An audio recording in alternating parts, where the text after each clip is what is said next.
Damas y caballeros, muy buenas noches. La Universidad Nacional San Agustín, caracterizada por ser una de las 4 universidades más antiguas de América, y la Universidad Simón Bolívar, le da a ustedes la más cordial bienvenida a la conferencia magistral Negociaciones Internacionales en tiempos de globalización, que estará a cargo del doctor Enrique Javier Cornejo Ramírez. Vamos a recibir con un fuerte aplauso al doctor Enrique Cornejo Ramírez y a su representante de la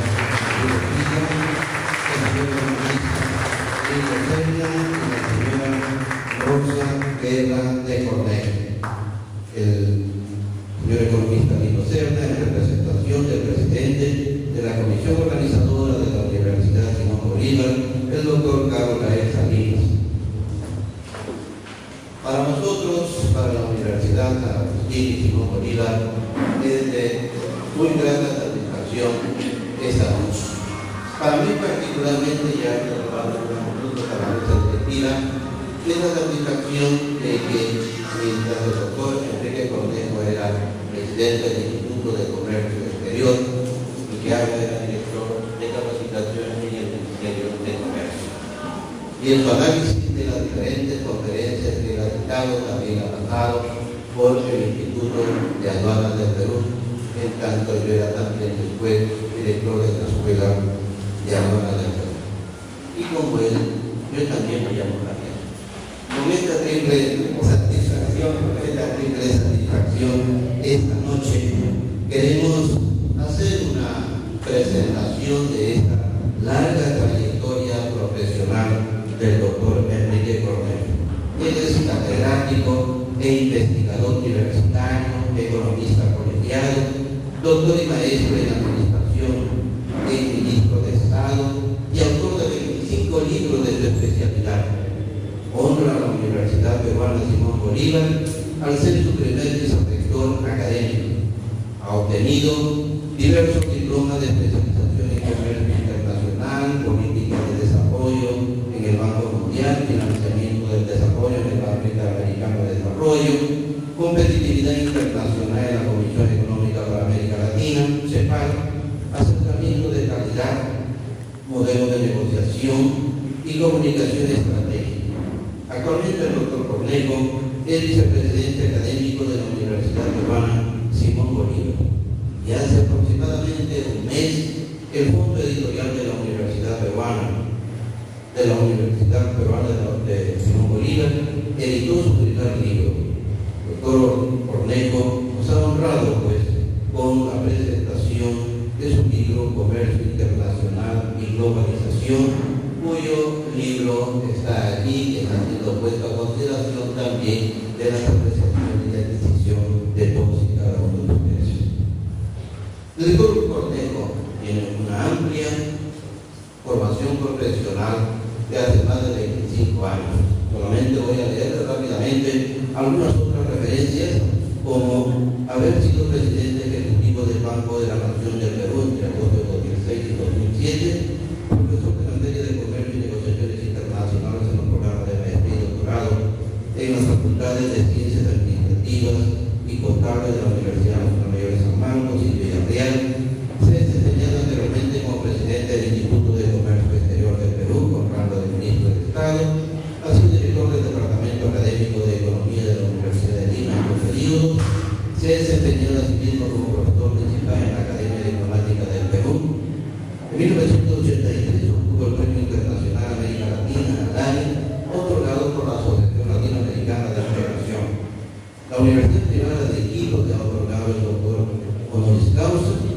Por Cornejo ostenta la condecoración de la Orden de Mérito por Servicio Distinguido del Gobierno peruano en el grado de Gran Cruz, la condecoración de Águila Azteca del Gobierno de México y la condecoración Medalla Mérito Andrea Rey del Senado de la República de Perú en el grado de gran oficial.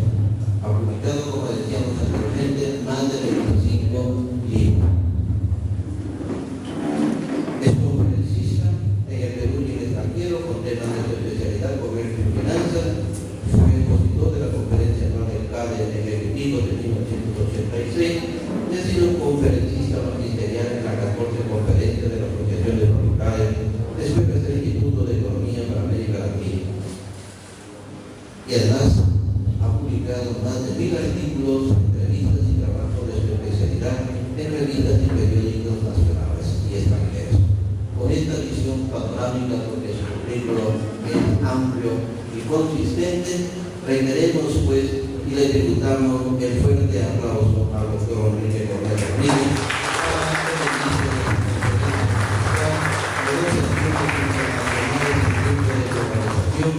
organizado por el Programa de Complementación Académica en gestión de la Universidad Nacional San Agustín de Lima, a cargo de la doctora licenciada Rosa Guerra de Cornejo, y en la segunda parte nacional de la conferencia le dará una mayor información sobre este evento de licenciada en gestión que ustedes tienen en su mano. Doctor Cornejo, es usted bienvenido y le resultamos con nuestros aplausos.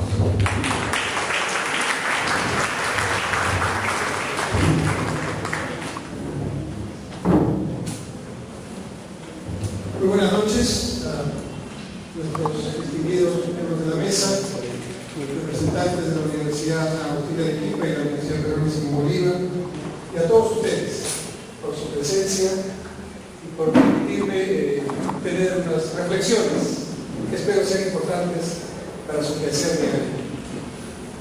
La charla se ha titulado Negociaciones en un contexto de globalización.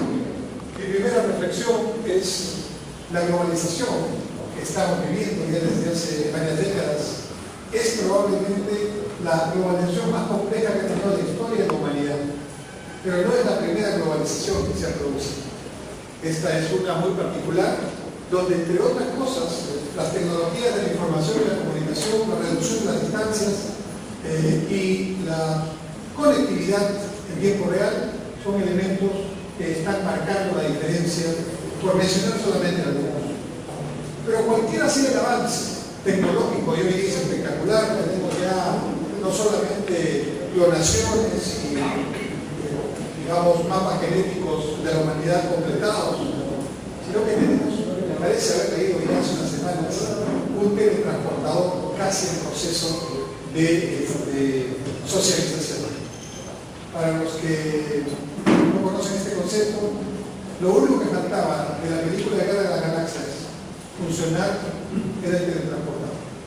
Y hace poco salió una información que ya el teletransportador está en proceso. Yo he podido tener la oportunidad, en Japón, de observar otra tecnología que en unos 20 años tendremos ya socializada completamente en nuestras casas, que es la tecnología 3D de comunicaciones sin ningún tipo de anteojos, ¿no? Hoy día nos ponemos unos anteojos para ver la película en 3D, los japoneses ya inventaron 3D sin nada, ¿no? Y usted ve sin ningún aditamento cómo la imagen pasa por su cuerpo. ¿Cómo se puede pero yo lo he visto, ¿no? Si tienen alguna duda de este tema o tienen alguna inquietud, pero lo que tienen que hacer es entrar al internet y buscar obviamente en la página web del Instituto Tecnológico en Japón, que es el que genera todos los nuevos descubrimientos, el que planteó el descubrimiento de la televisión digital, ¿no? El Instituto Tecnológico de NHK, y ahí va a encontrar lo que se llama el Super High Vision, así como suena, Super High Vision. Van a encontrar lo que les dice, explicado con mucho detalle. Muy bien, ese es el proceso global, un proceso espectacular. Pero la espectacularidad del proceso y la interactividad en la que estamos nos ha hecho perder de vista que quienes estamos generando este proceso somos personas. De manera que no hay tecnología y no hay instrumento ni asombroso que sea que las personas tengamos que prepararnos para tener una mejor comunicación, para tener una mejor relación, para tener, entre otras cosas, la posibilidad de acuerdos bien negociados. Ese es el concepto que voy a tratar de conversar, compartir con ustedes esta noche, con algunas reflexiones, producto de mis reflexiones académicas, algunas ya escritas en un libro. Tengo un libro sobre negociaciones que tiene este título, está también ya publicado hace un tiempo, pero sobre todo de mi experiencia, que quiero compartir con ustedes brevemente. Dos visiones sobre el tema de la negociación. Una primera tiene que ver con un personaje conocido, seguramente por muchos de ustedes, el economista escocés Adam Smith. Adam Smith es el único que ha logrado que los economistas estemos de acuerdo en algo, porque siempre estamos en desacuerdo en todo. Y es que todos estamos de acuerdo en que la economía nace como ciencia a partir de Adam Smith.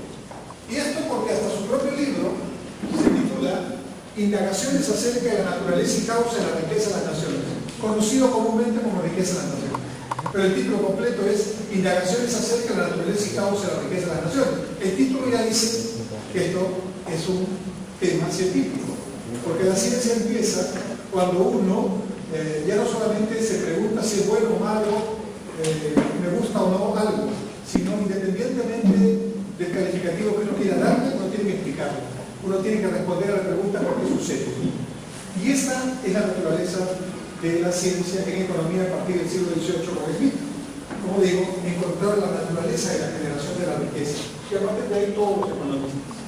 Bueno, Smith tiene un libro anterior que se llama Teoría de los Sentimientos Morales, que obviamente es su libro filosófico, tiene esta frase, que más o menos dice: no es la bondad del panadero ni la bondad del carnicero la que explica que se produzca un intercambio entre ellos. Es decir, que haya pan a cambio de carne y carne a cambio de pan. Entonces, ¿qué es lo que explica el intercambio del pan por carne en este ejemplo tan sencillo? Su mutuo egoísmo, dice Adam. Acuérdense que Smith es el padre también, no solo de la economía política, sino de la filosofía liberal, expresada ya en el tema económico. Entonces dice, lo que sucede es que el carnicero está muy contento con el intercambio. ¿Por qué? Porque ha resultado de esta negociación una cantidad de pan, ¿no?, que él esperaba, pero para comprar o para adquirir ese pan ha tenido que usar menos carne de la que él estaba dispuesto a utilizar en esa transacción. ¿Okay? Pero lo que no sabe el panadero también está muy contento por su lado y sin decírselo al otro. ¿Por qué? Porque el panadero está recibiendo carne a cambio de un pan que es mucho menos de lo que él estaba dispuesto a dar si hubiera sido necesario. Entonces dice Smith, ambos están en una posición tremendamente individual y egoísta, y eso es lo que justifica el intercambio. Podemos estar en desacuerdo con la filosofía que está detrás del argumento, hay que ubicarlo en su contexto histórico también, pero lo que sí está claro es que este es el pensamiento de una de las corrientes más importantes de negociación actual, que es la corriente competitiva, algo así como yo gano, tú pierdes, ¿no?, que es una corriente que usamos mucho y que cuando no nos preparamos adecuadamente para negociar es la metodología que normalmente usamos, ¿no? También se llama la metodología o la negociación suma cero. Significa que yo gano una parte y la parte que yo gano te la quito a ti, y en la suma total queda cero. Esta es una visión del tema y es una visión muy actual. No sé si, parafraseando a Smith, podemos entender toda su magnitud, pero existe. El yo gano, tú pierdes, existe. Solo como anécdota diré que el único momento en el que existe el yo pierdo, tú ganas, que sería otra modalidad, es cuando uno se enamora, ¿no? Cuando uno se enamora, el yo pierdo, tú ganas aparece, ¿no? Él le gusta mucho el fútbol y podría estar todo el día en un partido de fútbol, mirando un partido de Barça, mirando un mundial, no importa. Entrena fútbol, juega fútbol, pero no le gusta ver las películas románticas. Ella, por separado, odia el fútbol, considera que son 11 idiotas detrás de una pelota, corriendo contra 11 idiotas detrás de una pelota, ¿no es cierto? Pero es una apasionada de las películas románticas. Por suerte, ¿no?, se enamora de este señor. Y resulta que están tan enamorados que quieren complacerse, que quieren agradarse. Y él le dice a ella, ¿por qué no vamos a tu casa? Sí, le dice, sí, vamos a tu casa, yo voy a preparar algo, ¿y por qué no te acompaño a ver tus películas románticas? ¿No? Yo pierdo tu ganas. Y ella le dice, bueno, me está haciendo eso, parece que está interesado en mí, ¿no es cierto? Entonces ella le dice, oye, amor, ¿y por qué no te acompaño a tu entrenamiento de fútbol? Quiero ir a verte un rato cuando entrenes. Sí, con mucho gusto, también está enamorada, ¿verdad? Ella pierde el gano. Es el único momento. Después cuando ya avanzan y se casan, a veces es el yo gano, tú pierdes, con mucha facilidad. Bueno, pero el yo gano, tú pierdes es uno de los elementos que aparece claramente como escuela de negociación. La otra visión es la visión de este señor que se llama Roger Fisher, ¿no? Autor de un libro que es un bestseller que se titula Sí, de acuerdo. Si quieren ya tener, digamos, mayor bibliografía sobre este tema. Sí, de acuerdo. Tiene dos libros bestseller. Uno que es Sí, de acuerdo, y el segundo que se llama Sí, de acuerdo en la práctica. En uno está la teoría y en otro están los casos. Este señor Fisher dirige la escuela de negociaciones en Harvard, que es la escuela más famosa del mundo. No hay curso de negociación en cualquier parte del mundo que no use la metodología de Harvard. Y Fisher tiene muchos alumnos. William Puri, Shapiro y muchos otros más, que son los autores de todos los libros que han salido novedosos en materia de negociaciones. La visión de Fisher es la siguiente. La negociación es un proceso conjunto en el cual cada uno de los participantes logra más de lo que podría conseguir sin haber negociado o por su propia cuenta. ¿Se dan cuenta que hay la visión contraria de la de Smith, verdad? O sea, yo participo en la negociación porque voy a lograr algo superior a lo mejor que hubiera podido hacer si no hubiera participado en esa negociación. Esto se llamará técnicamente costo de oportunidad, o algunos le llaman análisis costo-beneficio. Pero lo importante es que esta es otra filosofía de acción, que en la negociación se llama yo gano, tú ganas. En inglés, la estrategia win-win, ganar-ganar. Y a mí me gusta más bien llamarla todos ganamos. Nosotros ganamos, todos ganamos. ¿Correcto? Entonces tenemos estas dos grandes visiones que son actualmente las visiones con las que se maneja la negociación. Lo que normalmente ocurre es que uno trabaja en el yo gano, tú pierdes, ¿no? Y cuando uno estudia en profundidad este tema, uno se da cuenta que lo que tiene que hacer es el yo gano, tú ganas, porque al final eso es lo más verdadero, lo más, digamos, profundo y valedero. Pero resulta que la negociación, que es un poco arte, es un poco ciencia, se da en todos los momentos de la vida. Negociamos todos los días, negociamos en la vida cotidiana, negociamos entre esposos, negociamos entre hermanos, negociamos por cosas muy sencillas. Los hermanos negocian para ver cuándo usan la computadora, si hay una sola en casa, ¿verdad? O cómo van a usar el televisor. El esposo y la esposa negocian para ver cómo van a manejar los recursos de la casa o cómo van a orientar el tema de dónde van a estudiar los chicos, por ejemplo. También se negocia hasta cómo se va a poner la sábana. Uno es más friolento que el otro y por lo tanto también es un elemento de negociación, ¿verdad? Se negocia hasta cuando se ronca. Uno ronca, el otro no ronca, entonces hay que codearlo al otro para que deje de roncar.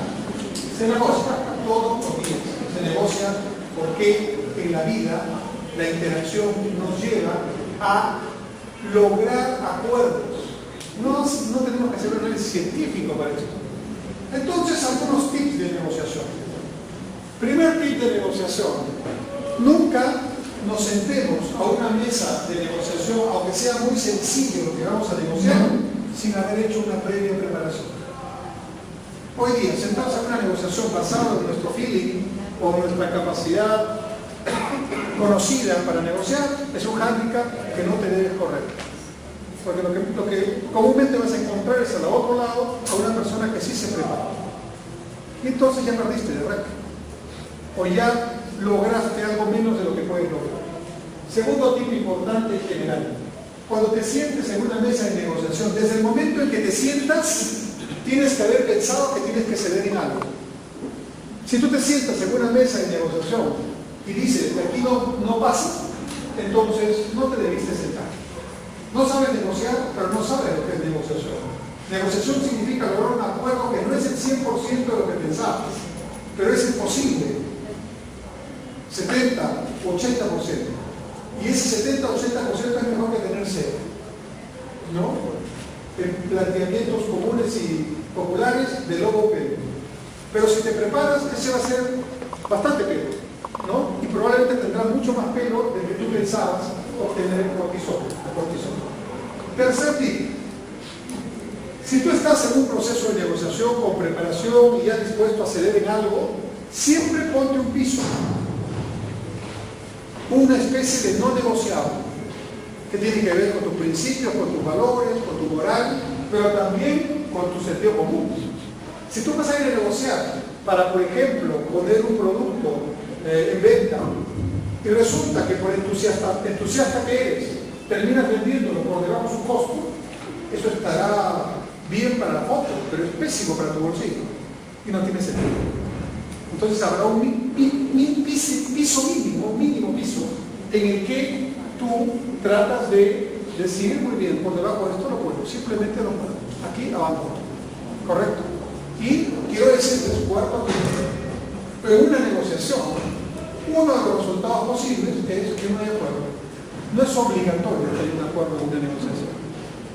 Quinto tip, las negociaciones tienen sus momentos.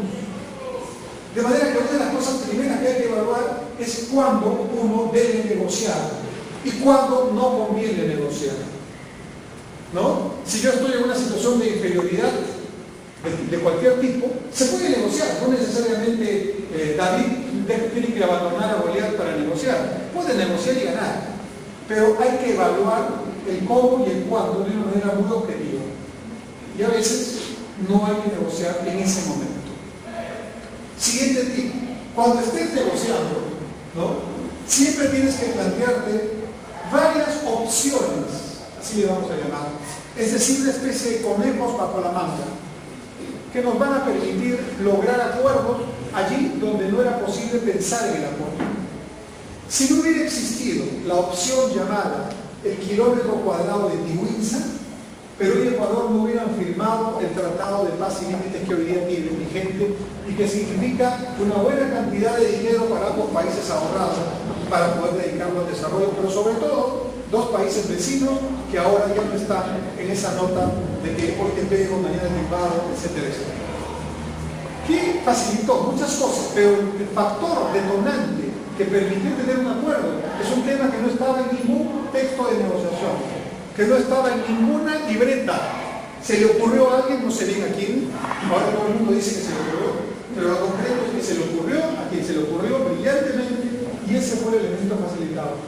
Y es un elemento muy interesante, win-win, porque Perú tiene la soberanía del territorio de Tiwinsa, no la ha perdido, pero Ecuador tiene la propiedad perpetua de su uso. Exactamente como Perú tiene en el Chinchorro, en la zona de Arica, ¿no?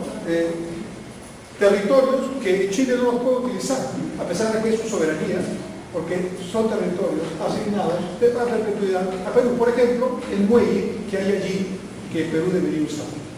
Son fórmulas que uno inventa para poder viabilizar lo que parece inviable.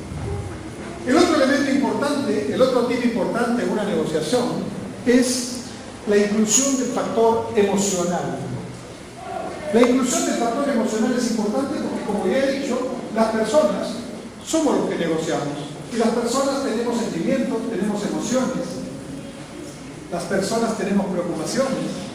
Las personas somos personas, no somos robots.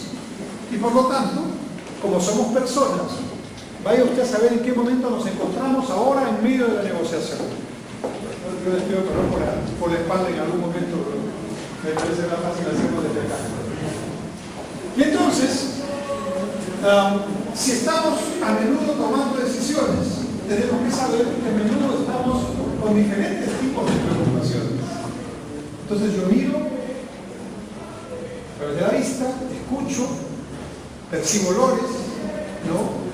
Hablo, toco, tengo sentimientos sobre esos temas. Esos elementos captan la información de la realidad, que es una sola, y a través de mi lente, cada uno tiene su propio lente. ¿Cuánto es el aumento o cuánto es la disminución de la realidad? Es un asunto de cada quien.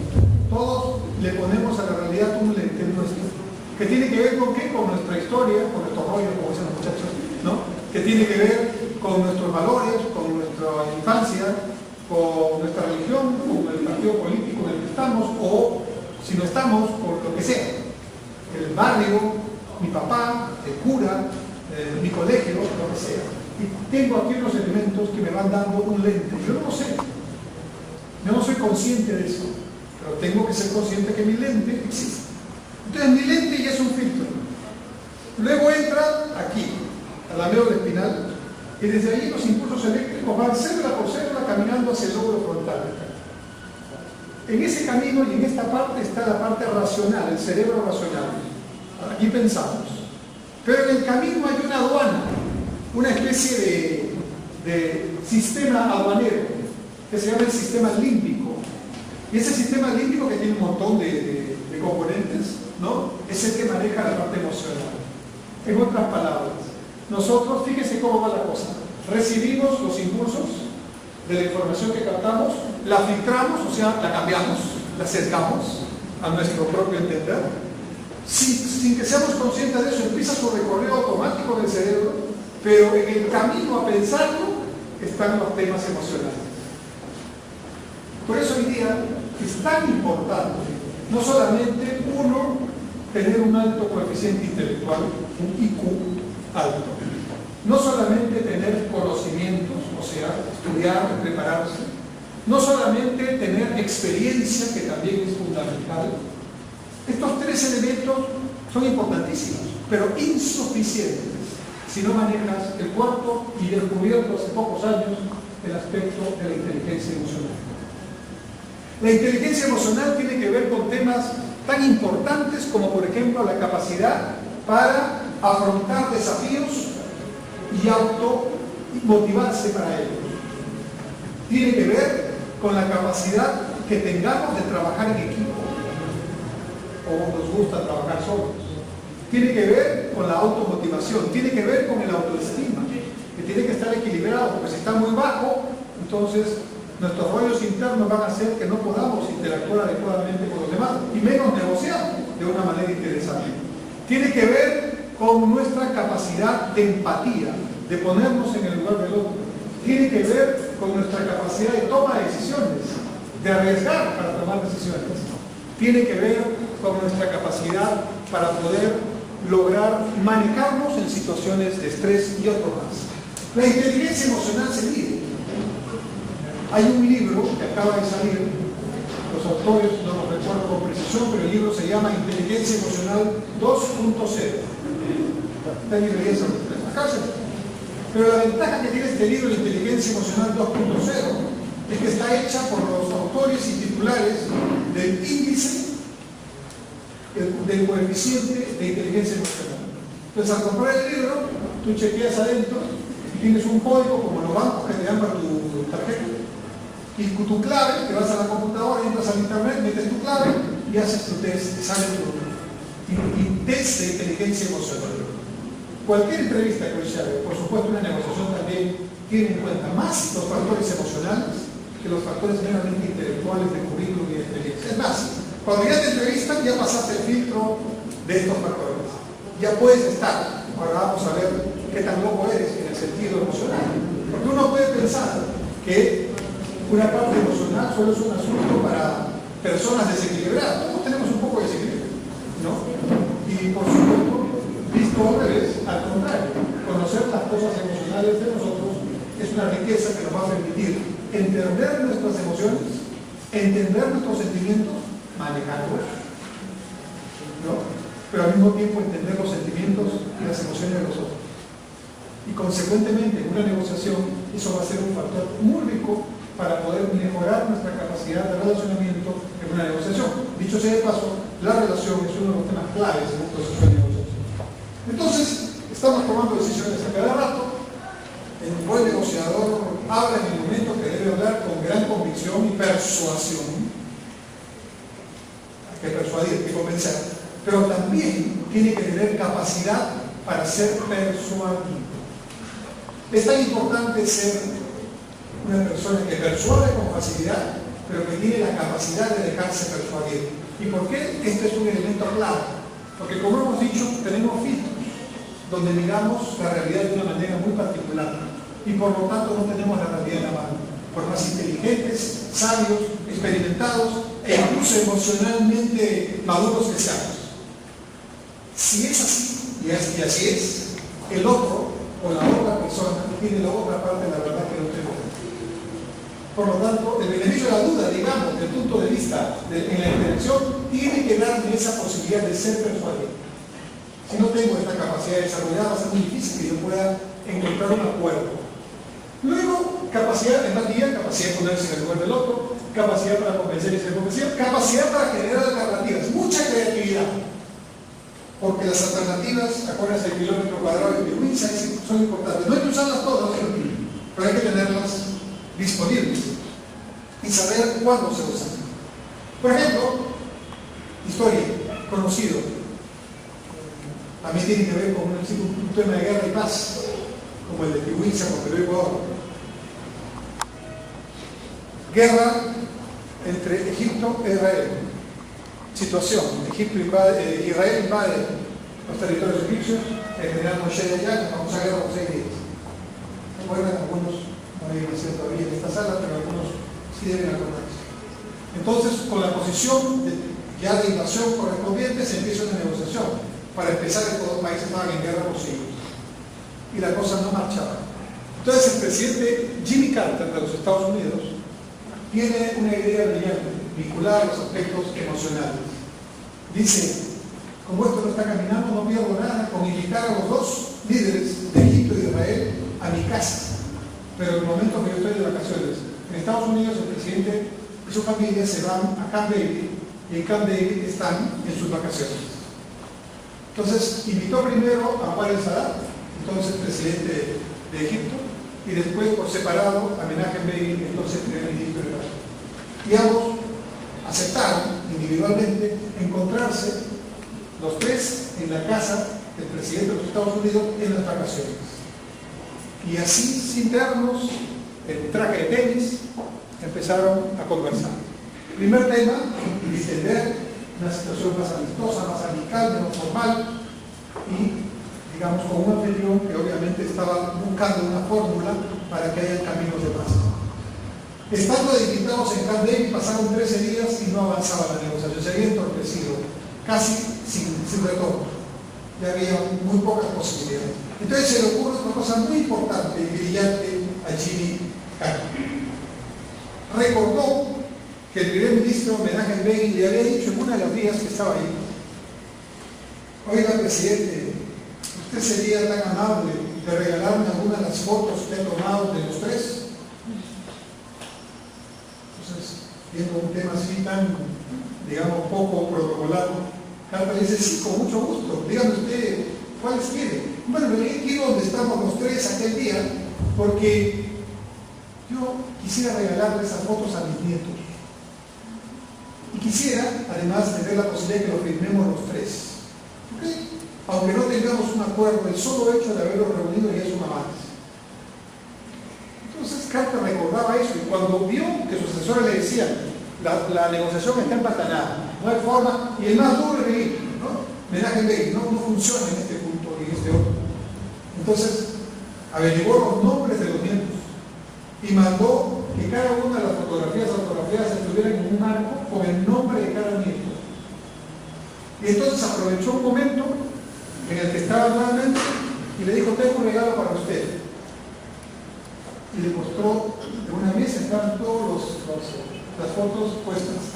Y el que cuenta esta historia, porque la historia real, dice que el primer ministro israelí empezó a mencionar, a hablar en voz alta del nombre del primer nieto, y empezó a llorar, acordándose y obviamente emocionado por este gesto tan especial de acordarse de un detalle tan importante para él en medio de esa situación tan difícil. Ese día siguieron negociando y ese día terminó el acuerdo y se firmó, ¿no? Lo que quiero decirles es que hay aspectos que pueden hacer la diferencia si hay voluntad de diálogo y si hay voluntad de encontrar una solución. Entonces, el buen negociador o la buena negociadora también tiene que saber manejar su contexto, tiene que saber ubicar el contexto en el que van a poder desarrollar esta negociación para el posible acuerdo. Aquí tienen dos sitios, por favor. Tengan la amabilidad, pueden pasar aquí. Aquí hay dos sitios. Acá hay un tercero también. Sí, pasen, por favor. Muy bien. Entonces, el buen negociador se prepara adecuadamente, ya lo hemos dicho. El buen negociador persuade y el buen negociador es un buen comunicador. ¿Quién es un buen comunicador?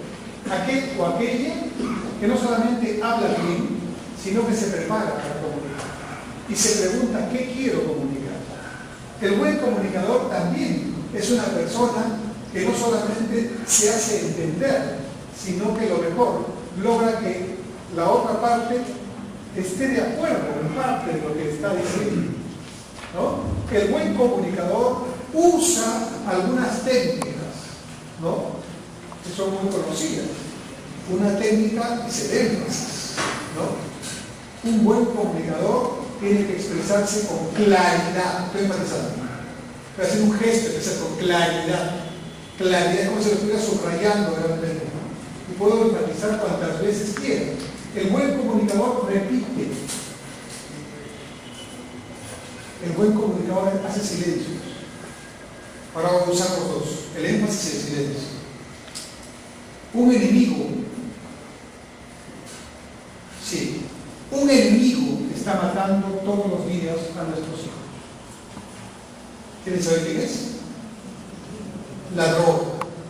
Un enemigo está matando todos los días a nuestros hijos. Usé el énfasis, usé la intriga y usé el espacio para crear la pregunta. Todo con la maravilla que es hablar.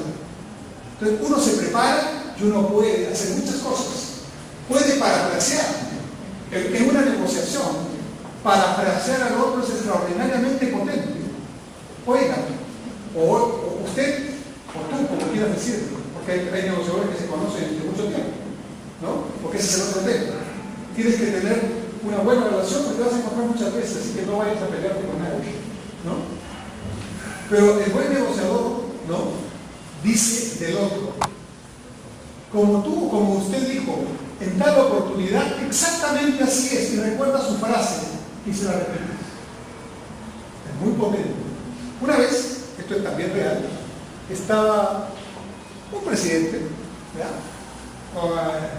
en una negociación con otro presidente. No importa quiénes son, pero es una situación real. Y este presidente localmente estaba siendo visitado por el otro presidente. Y tenían que llegar a un acuerdo, pero no había posibilidad de avanzar mucho. Entonces, el presidente visitante se le ocurrió investigar qué le gustaba al presidente local. Y encontró que le gustaba mucho hacer poesías. Era poeta antes que el presidente. Y entonces se aprendió de memoria un poema de la anterior. Y en medio del protocolo, cuando había que hacer el brindis, en lugar de brindar tradicionalmente como uno hace, brindó recitando el poema del anfitrión.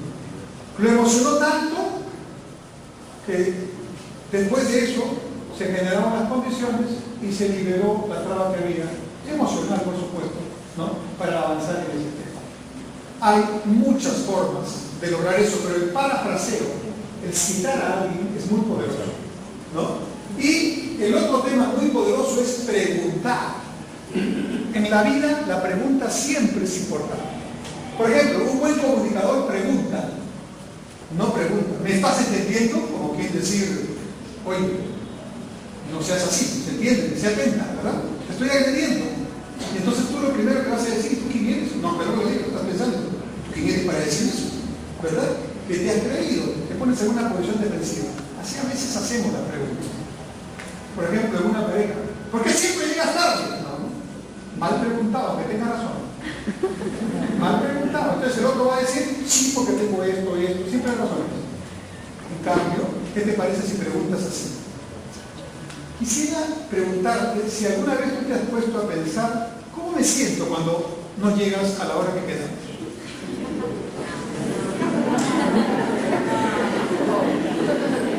No lo quieres hacer porque estás con cólera, ¿verdad? Pero escúchame, esto tiene una gran ventaja. El otro procrastinador dice, dime cómo te sientes. Me siento tan triste, entre el 1 y el 10, 110, no 7, 10. Pero algo más, siento una preocupación que es de 20, porque pienso que algo te ha sucedido. ¿Lo real? Sin decir nada, sin gritar.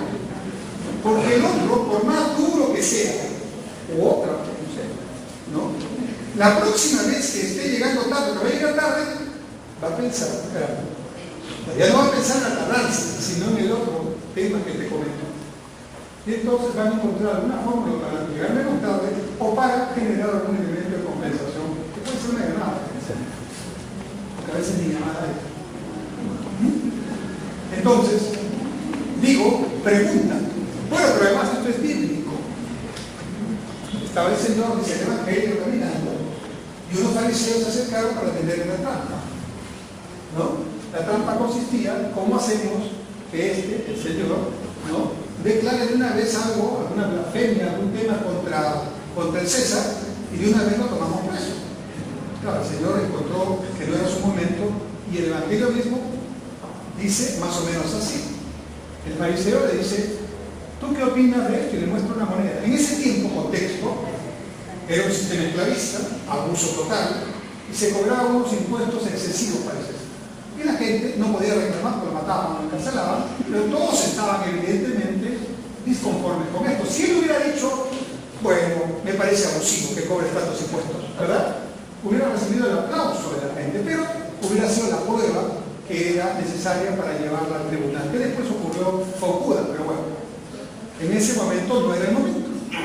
¿Y cómo sale del embrollo Jesús? Con una pregunta. Primero pregunta, ¿por qué me haces trampa? ¿Por qué me quiere ganar la trampa? Empieza con una pregunta. Esa pasa, el evangelista la pasa rápido. Pero después hace la pregunta de oro que tú tienes que hacer cuando tienes una situación muy complicada. Pasa de la pelota al otro, ¿no? Y el que está mostrando la moneda, esperando que contesta, si decía es abusivo, etc., listo el pollo, como dicen los niños, ¿verdad? Pero en este caso Jesús hábilmente contesta con una pregunta y dice, ¿quién está ahí? ¿Quién es ese? ¿No? Entonces, el que estaba hablando y no preguntando termina respondiendo, ¿no?, el tema, y le dice el César. Se viene la famosa frase, ¿no? César, lo que es el César, el otro que de Dios. Y el evangelista dice, y se fueron refunfuñando porque no sabían bien si habían logrado el objetivo o no. No entendieron, ¿no? Y supuestamente eran los sabios de la época. Siempre una pregunta puede ser clave. Por ejemplo, la pregunta que yo podría hacer es, quisiera estar seguro si me estoy no haciendo entender, sino quisiera estar seguro si me estoy expresando con la claridad yo, como para que esté diciendo lo que realmente quiero decir. O sea, yo soy el problema, no eres tú que me estás escuchando mal, que no me estás prestando atención, que eres una bestia, no.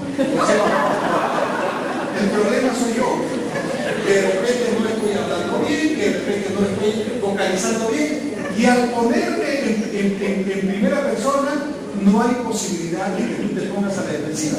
Y al contrario, bueno, a mí me ha parecido esto. Mira, te agradezco mucho porque está bien ese punto, pero hay otro que fíjate no lo he explicado adecuadamente, te lo voy a explicar.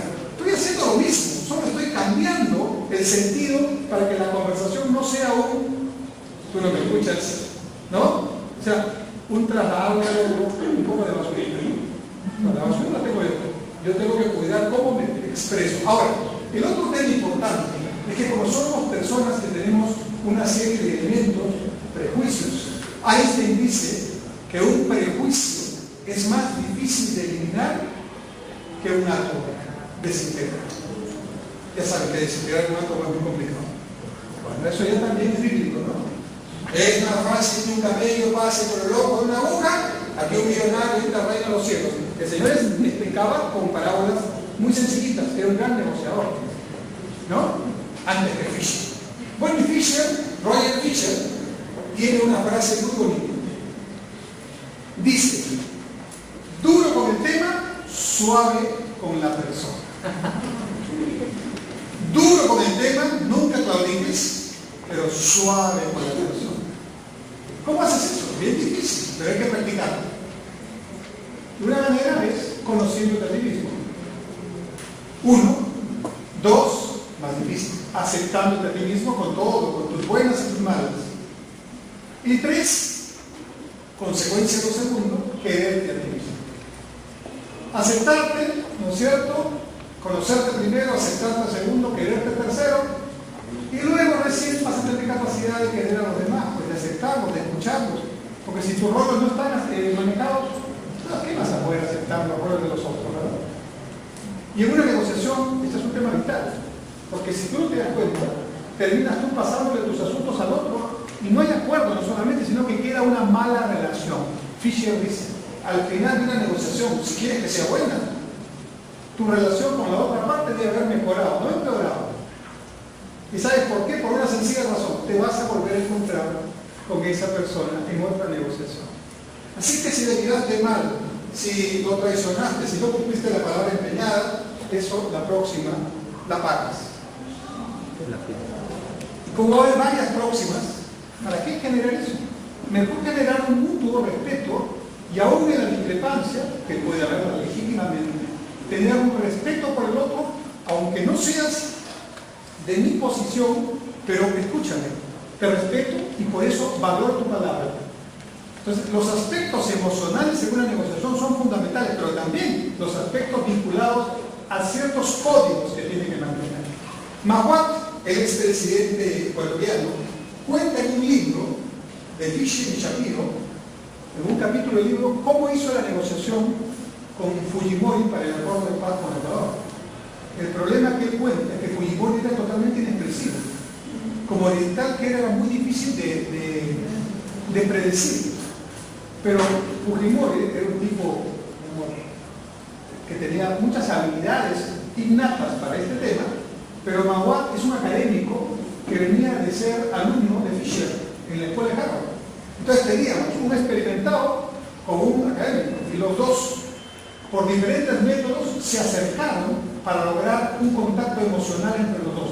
Y en ese capítulo del libro, Mawat cuenta cómo se empezó a aproximar a Fujimori. Y lo primero que le dijo es, dicho por él mismo, presidente Fujimori, yo apenas tengo 4 días de presidente de Ecuador y usted ya tiene 8 años. De manera que lo primero que quiero decirle es que quisiera que usted pudiera poner en esta negociación su experiencia a favor de un acuerdo. Y lo siguiente que le dijo es, como era obvio, una pregunta.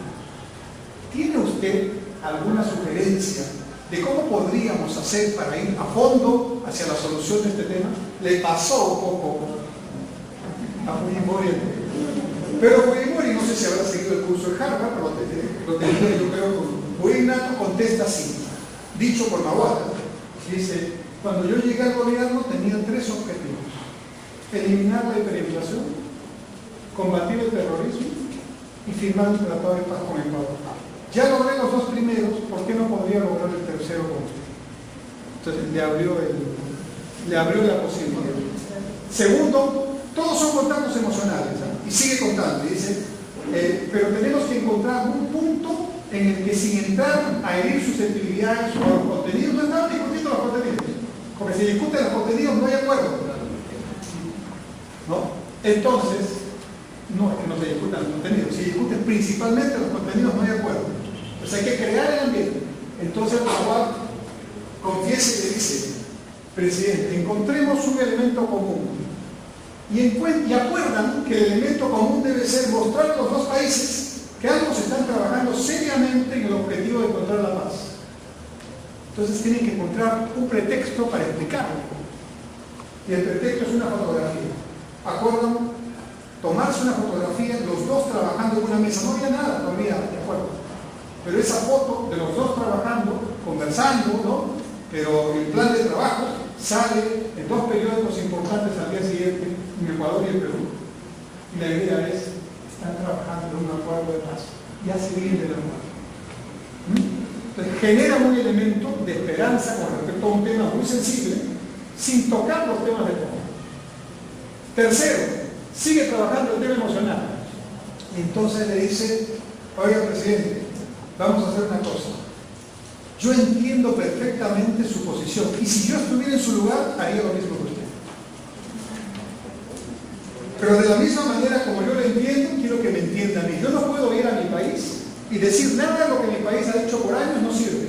Comprenderá usted que yo salgo al día siguiente de presidente. Entonces, respetemos nuestra legitimidad y no menoscabemos esa legitimidad. Acuerdo. O sea, todo lo que iban a hacer no iba a ser sobre la base de la legitimidad, se iban a cuidar. Tercer elemento emocional muy importante. Y así él va contando, porque les cuento todo, compré el libro, ¿verdad?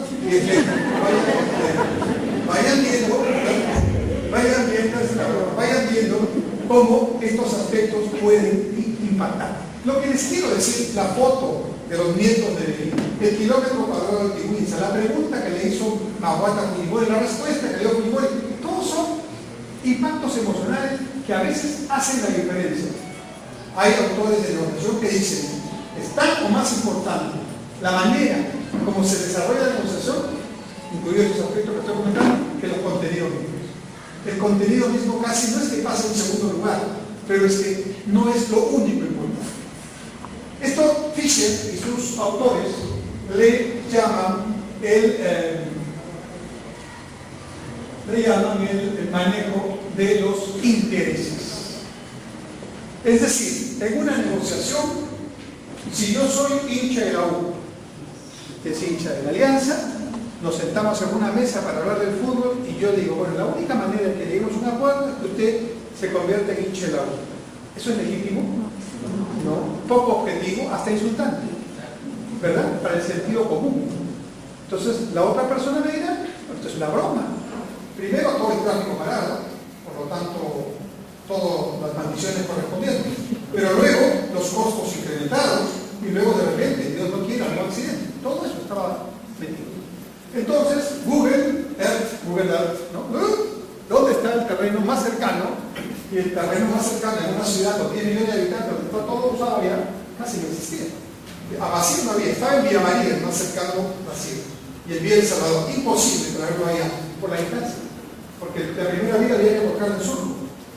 Y después había que irse entre los pitados de mar, imposible. Nuevamente, ya no busquemos terrenos vacíos, buscamos terrenos que no están vacíos, pero que se podrían usar eventualmente. Y encontramos uno solo, el único, el terreno navideño, la Villa Deportiva Nacional, donde entrena la selección y los deportistas de varios deportes, ¿no? Un pedazo lo tiene la Federación Peruana de Fútbol y el pedazo más grande el Instituto Peruano de Fútbol. Pero pequeño problema. El señor Woodman no se habla con el señor Woodman. Entonces, fui a hablar por separado con los dos. Y les dije, esta es la situación, necesito un pedazo de su terreno por 18 meses. Por supuesto, lo vamos a pagar. Y por supuesto, mientras tanto, llevamos a los deportistas a algún sitio, lo pagamos. Y mientras tanto, cuando se termina de todas maneras en esa fecha, ponemos la cancha igualita o mejor como está. Muy bonito. Los dos me dijeron no. Pero era imposible que le digan un no, porque si ese no seguía, no había obra. Entonces me inventé varias cosas. Y uno de los elementos que facilitó la cosa es que puse el compromiso, digamos, muy expreso de que se iba a cumplir con el plazo, porque el temor que tenían los dos es que la obra no se iba a hacer en ese periodo y que al final otro gobierno de repente dice, bueno, que me importa lo que han pactado los anteriores, y de repente nos quedamos sin canchas, sin jugadores, sin un pierde, ¿no? Bueno, para hacer corto el caso, logramos rápidamente, que tuvieran condiciones de seguridad ambos, y por separado, nunca lo hicieron juntos, logré la firma de los dos. Consecuentemente, en una parte de la videna, todas las días y las noches se construían vigas se llevaban con grúas en la noche misma y se colocaban ahí a tiro de piedra. Ahí estaba el adulto. Cuando tú te levantabas al día siguiente encontrabas la viga vuelta, ¿no? Y todo mientras dormías. Por lo tanto, se minimizaba el impacto en posibles accidentes y menos en tráfico que fuera local. Bueno, no hubiera sido posible sin este detalle.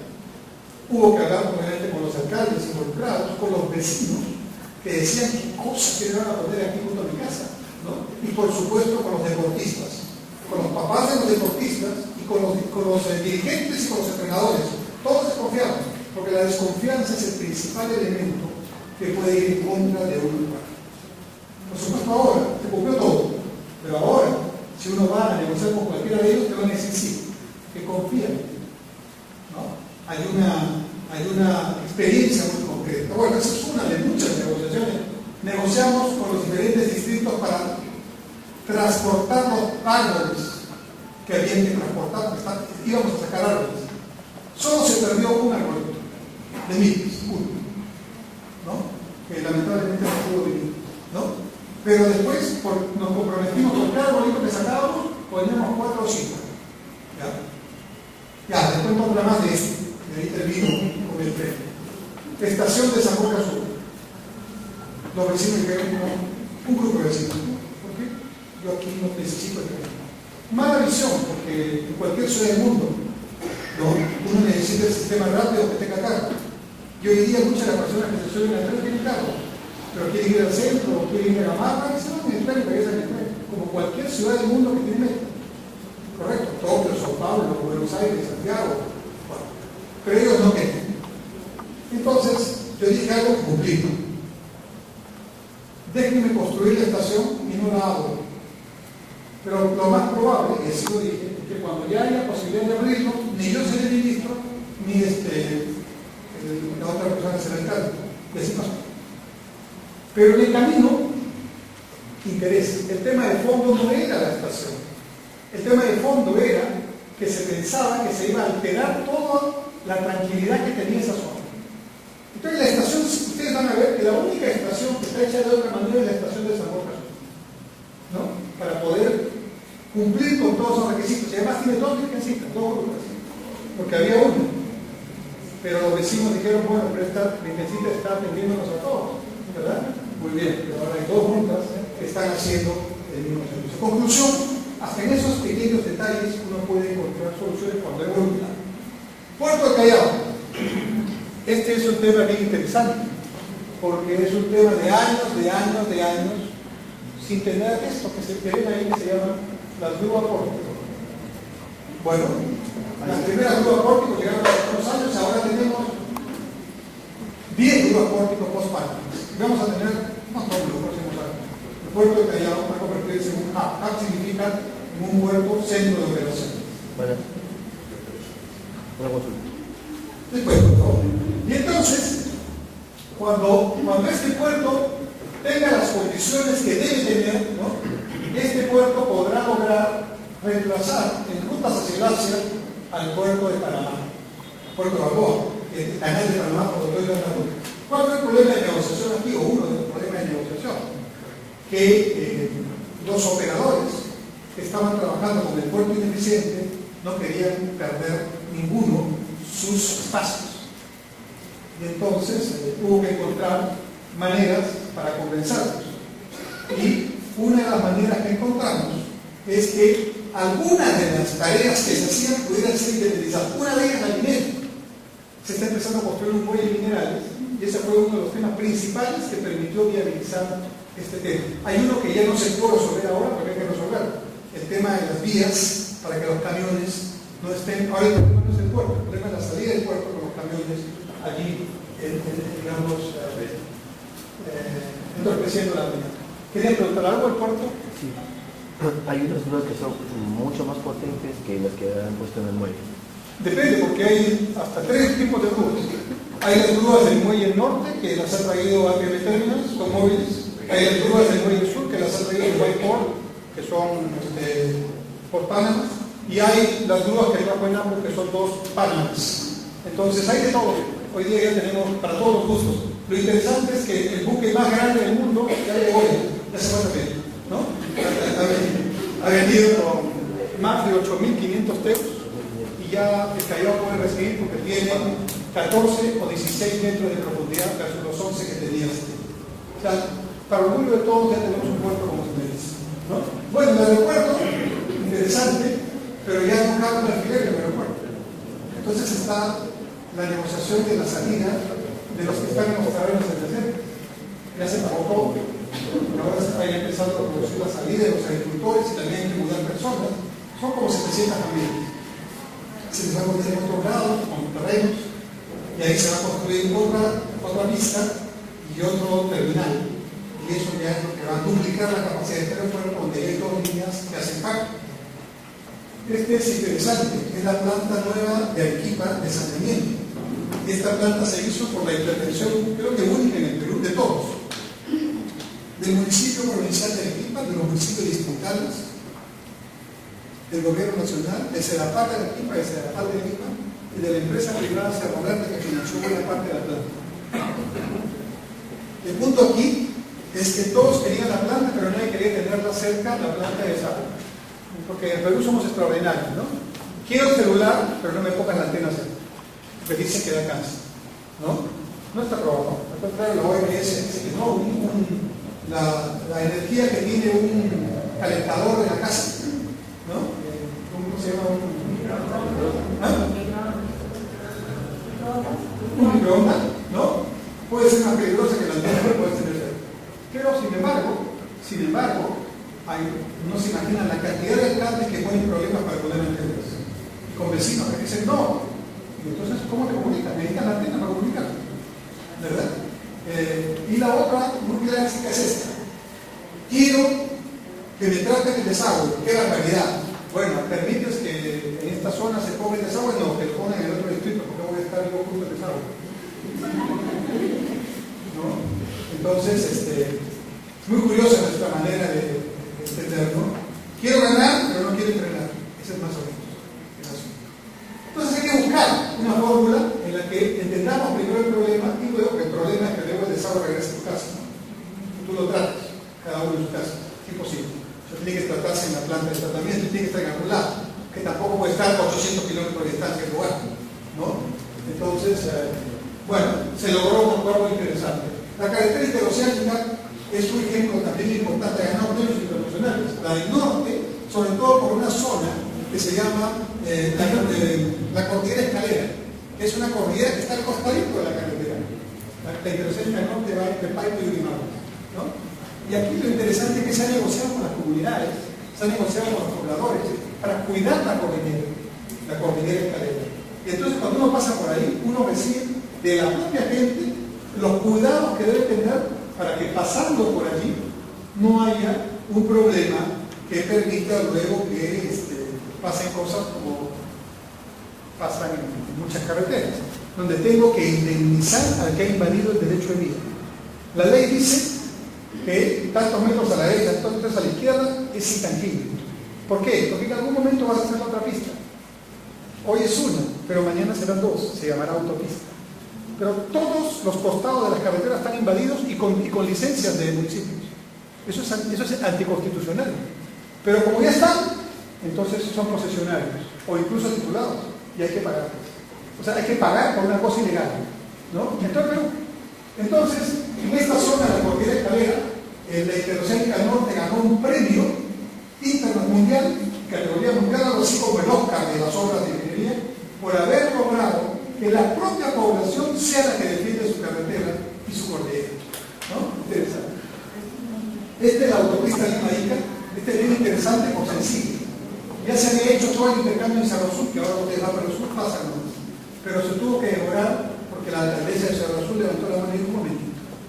Muy bonito su intercambio, pero mi entrada a Cerro Azul, se me olvidó mi entrada a Cerro Azul. Tan bonito que tiene un frontis, entonces la pista, ¿no? Una entrada, ¿no? Y ya no había, o sea, el intercambio seguía de frente. Tenías que ir un poco más allá, un poco antes para hacer la entrada a Cerro Azul. A cambiar todo el diseño del expediente para lograr la entrega directa hacia Cerro Azul. ¿Comprenden? Hay detalles que aparecen. Entonces, sigues avanzando, tienes unos pontones se llaman esos puentes pequeños por donde pasa el tractor y la camioneta chiquita, El agricultor tiene a la derecha y a la izquierda su chacra y tiene que irrigar a los dos lados. ¿Qué culpa tiene él de que la carretera pase por el medio de su chacra? ¿No es cierto? Y entonces, como la carretera además levanta, que es un poco más alta, entonces la pendiente para su irrigación cambia. Entonces hay que hacer no 3 controles, sino 11 controles. Todo eso se va negociando. Y muchas veces cuando no se está al frente de una cosa como esta, uno no entiende. Pero lo que quiero dejar, digamos, en claro que en la negociación cotidiana, no son obras importantes, pero en la negociación cotidiana uno va encontrando una serie de elementos. Este es el nuevo aeródromo que va a reemplazar al de Coyique, que está en Grosso Prado, en Chincha.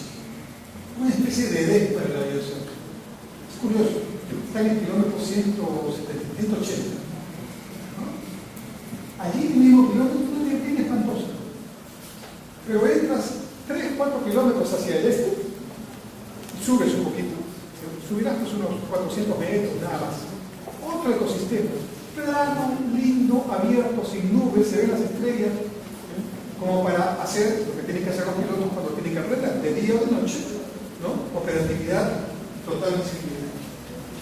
El ferrocarril central, por años, ¿no? Un ferrocarril, y ya tiene pues toda una historia en el Perú, pero tenía rieles que eran de una antigüedad muy pequeñita para los modernos vagones, y por lo tanto una buena parte de la carga minera venía por camión malogrando la carretera central por los accidentes y además el tiempo, ¿no?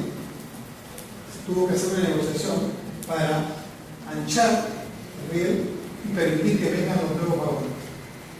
Todas esas negociaciones implican muchos números, pero sobre todo decisión de llegar a un acuerdo. Sí. Conclusión entonces, una reflexión sobre cómo, que es un tema que hay que tocar. Conca es un excelente ejemplo de cómo no hay que hacerlo. Primero, en este momento ya no es un momento para sentarse tipo Harvard a ver, ponga sí o ponga no. No, este no es el momento. Estamos en otro momento anterior por ello. Tenemos que recuperar el orden, tenemos que recuperar la credibilidad y tenemos que recuperar la legitimidad. 3 conceptos que no tienen que ver con el proyecto mismo. O sea, uno puede explicar, sí, que el proyecto, en fin, tiene esta carga, no, pero ahorita estamos en otro tema, estamos en una situación que se salió de los controles. Entonces, el tema que hay que hacer, ojalá que lo logren los sacerdotes que están ahora en esta tarea, es aproximar, bajar la tensión, ayudar a todos a que les digan varias de las palabras que han dicho. Y eso es un tema que nadie lo hace fácilmente, ¿no? Hasta para retirarse, que se va a retirarse, ¿no? Encontrar un momento con dignidad. Y no es cuestión de ganarte, ¿no? También se llevar los cuartos. Hay que buscar crear las condiciones para un futuro de llevar los cuartos. Pero el elemento principal que ha fallado aquí es el no análisis adecuado del contexto. La empresa se confió, dijo es suficiente con lo que he hecho. Los dirigentes también en su momento equivocaron de percepción, que pensaron que estos otros dirigentes que no eran los que habían sido elegidos no tenían el peso que podían tener, que de hecho ya tienen, ¿no? El gobierno intentó hacer las cosas, pero no lo hizo con la consistencia y con las baterías para poder implementar rápidamente lo que sería. Conclusión, tenemos un estado de emergencia donde todo el mundo salió a la calle y eso no podía poner conocido. ¿Qué sería lo siguiente? Un estado de sitio. No es posible, ya se te fue las manos.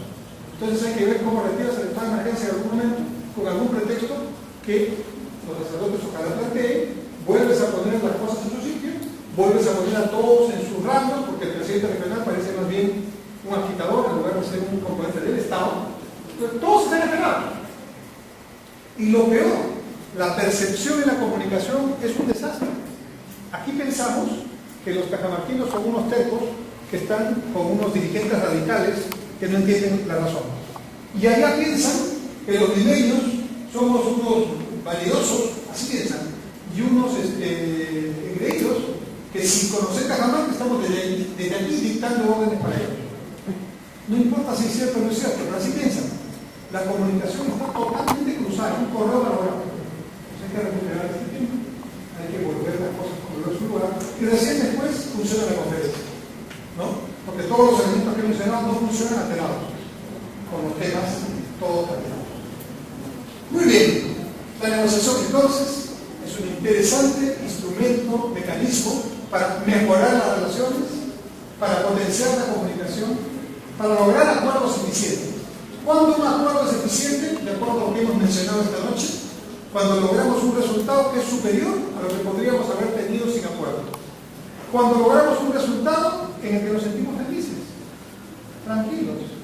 Pero curiosamente la otra parte también. No porque Smith decía que somos unos egoístas y hemos guardado cosas que el otro no sabe. De repente pasamos por eso. Pero sobre todo porque los dos hemos ganado, ¿no? Y porque además hemos generado una confianza que va a hacer que en el futuro, cuando nos volvamos a juntar, vamos a poder también hacer más. Entonces, espero que algunas de las reflexiones que hemos dado esta noche sean elementos que puedan servir en su vida diaria.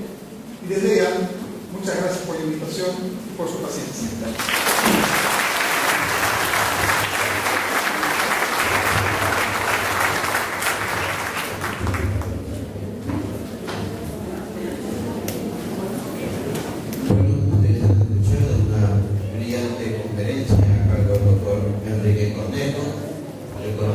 La experiencia, la serie de casos y situaciones que él ha vivido y que las ha transmitido de una manera clara, de tal forma que todos ustedes y nosotros lo debemos entender. Y es que la forma en que ha sido desarrollada la conferencia ha permitido que ustedes y nosotros también intentamos que los acuerdos son situaciones evidentemente psicoemocionales, por lo tanto tenemos que pensar inteligentemente y tenemos que sentir también de la misma forma. Este es un procedimiento que va enfocado muy claramente en las condiciones de un buen negociador, en las características de un buen negociador y en los elementos para la negociación. Reiteremos este fuerte y caluroso aplauso, reconocimiento y también queremos indicar a la venta el libro de Globalización y Comercio Internacional que está a precio de la Feria del Libro, que lo podríamos adquirir pagando en caja de nuestra universidad.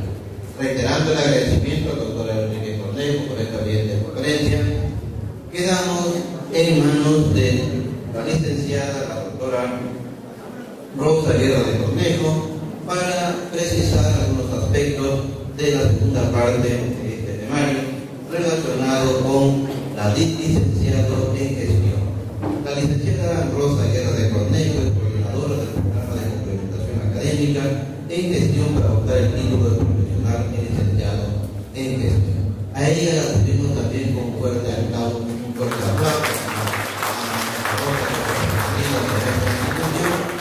va a manifestarse a ustedes lo que ya tienen en sus manos.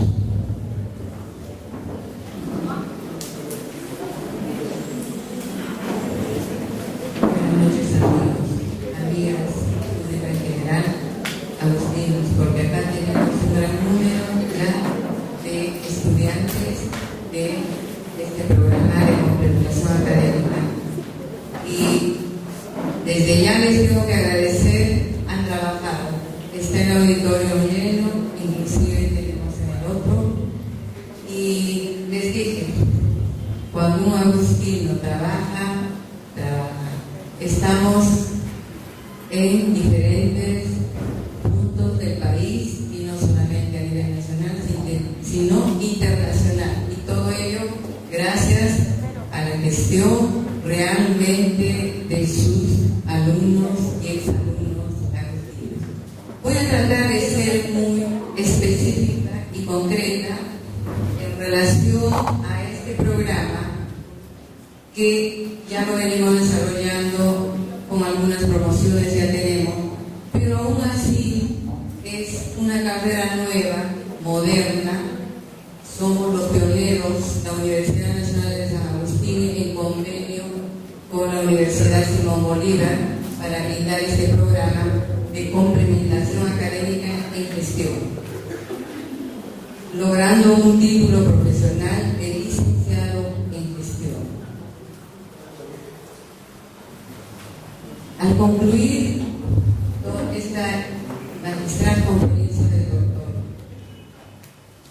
en resumen, la concepción es saber negociar, pero para ello hay que tener muchas habilidades y además conocimiento. este mundo cambiante, tan velozmente en el que nos tocó vivir, nos hacemos la pregunta permanentemente: ¿soy eficiente?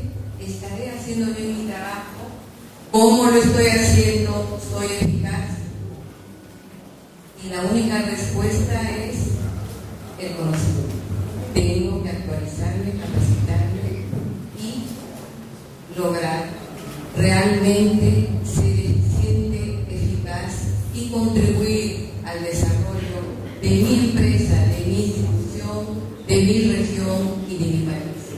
Realmente la universidad, dentro de la visión que tiene la Universidad Centenaria San Agustín de Arequipa, con una trilogía que los agustinos lo conocen: ciencia, tecnología, la verdad y la justicia.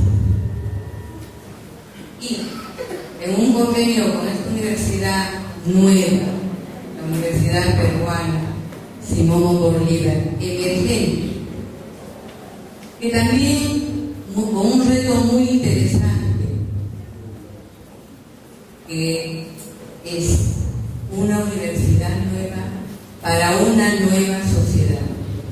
Entonces vemos que ambas universidades, en base a esas concepciones, realmente ha considerado no solamente el desarrollo del ser humano es un factor económico, sino también desarrollarlo en ciencia, tecnología y también humanísticamente. Todos creo tienen este volante en las manos. Vamos a ser directos. Este título lo logra, es dirigido para personas que laboran, en primer lugar. Por ello que la asistencia es solo los sábados, sea bien en el turno de mañana o bien en el turno de tarde. Esa es la característica principal. En cuanto al plan de estudios, es a través de convalidación de asignaturas. Ustedes, al inscribirse, al ingresar y al ser alumnos del programa, van a traer obviamente los certificados de sus estudios superiores con el cual se les hace una convalidación de asignaturas y el tiempo de estudio aún se reduce un 36%. Si bien dicen que la duración es de 10 semestres académicos, o sea 5 años, se reduce con esta convalidación de asignaturas que les mencionaba a 4 años. Y si ustedes sacan el tiempo que van a asistir realmente, que solo son 4 veces por mes, hacen un récord de tiempo y van a ver que es menos de 3 años. Ahora, está bien especificado también la inversión económica. Tenemos un examen el 12 de agosto. El 12 de agosto va a ser el examen de admisión, del cual la prueba va a emanar de un temario desarrollado que se está juntando a la venta del prospecto en forma gratuita para que se preparen en base a él. O sea que es un examen, no es un examen de admisión como se estila o se estipula con los que recién terminan la secundaria. Asimismo, los requisitos están bien claros. Luego del ingreso, la matrícula tiene la duración, la asistencia. Esto de las menciones, tenemos, se puede decir, 3 especialidades. Una es gestión pública, gestión de empresas, gestión de proyectos. La elección del postulante. Está dirigido a titulados en institutos superiores tecnológicos que tengan el debido título, oficiales de las Fuerzas Armadas, profesionales y bachilleres universitarios. Yo no sé si hay alguna inquietud, alguna pregunta al respecto. Una consulta. No queda claro bien, porque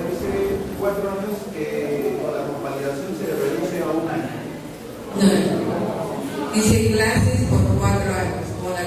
Con la convalidación se reduce 1 año. Se refiere que en lugar de los 5 van a ser 4. ¿Ya? Sí.